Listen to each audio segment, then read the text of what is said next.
heard think it. Texas is pretty on the forefront of things with ERCOT and some of their engine model building. I think that's going to be pretty neat. I think so too, and I'd love to Yeah, see it across Texas, right? I think, absolutely. and I'm not trying to create any tension here, but I think the city of Houston has a ways to go, and we need people like you down here in Houston. Austin, we're pretty familiar with a lot of innovation that has occurred there, and then Frisco is just leading the way, specific to Dallas and DFW and all of that. So really exciting. We had some questions actually come through. Um, in our direct messages in LinkedIn. And so I Mhm. wanted to ask you a couple more questions if you don't Awesome. mind. Yeah, yeah, Yeah, let's do directly from our it. community members. And I'd imagine there's some government leaders asking these two. I was a little curious about who asked these because these actually came in anonymously as we were promoting this podcast.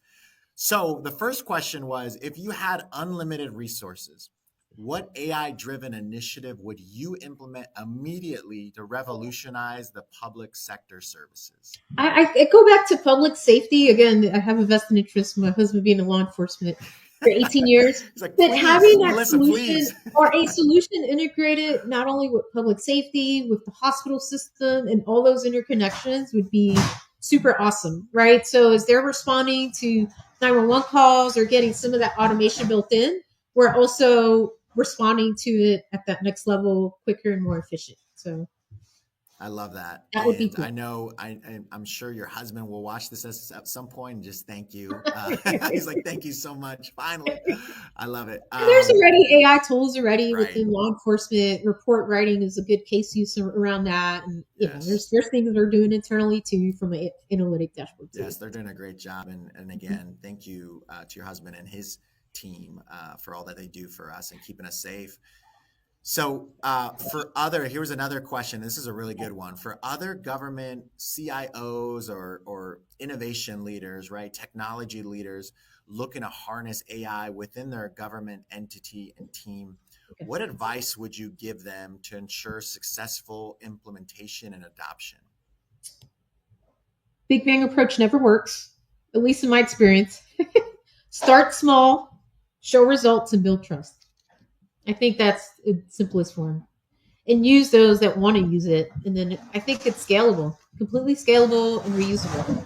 So going back to that AI call center service, we have more than one way we intake from residents in the community. If that works there, we can easily replicate that across in different areas too, right? Again, using that AI powered, you're saving time, but you're also leveraging it to its full capabilities. So Excellent. Well, I don't want to overload your inbox or whatever platform that we're using. And I know we White Glove supports the uh, data security as well as the experience from community members. But if community members wanted to learn more about you, or if they wanted to reach out, what is the best way to do that? As I know many are going to be very excited, and I'd imagine there's going to be a lot of acknowledgement about the great work that you've been doing in the city of Frisco.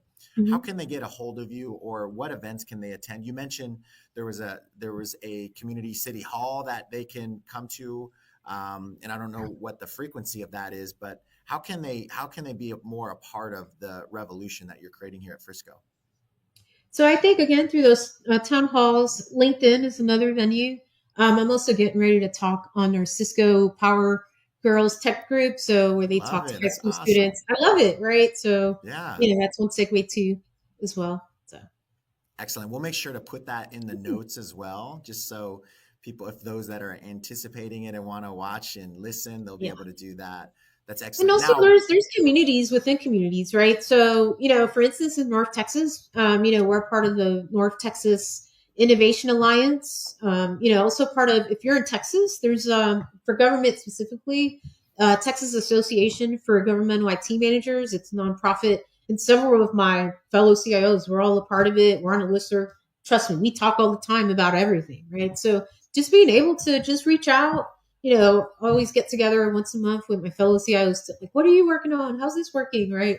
We're all here trying to solve similar problems. Why not do it as a team in a community? So, that's excellent. And that's actually was going to be the second part of my question for those government leaders. Now you're ahead of the game, as always ahead of the game, ahead of the curve. But my question was, how could government leaders reach out, and how can they be a part of the change that you're making, and the intentional favorable disruption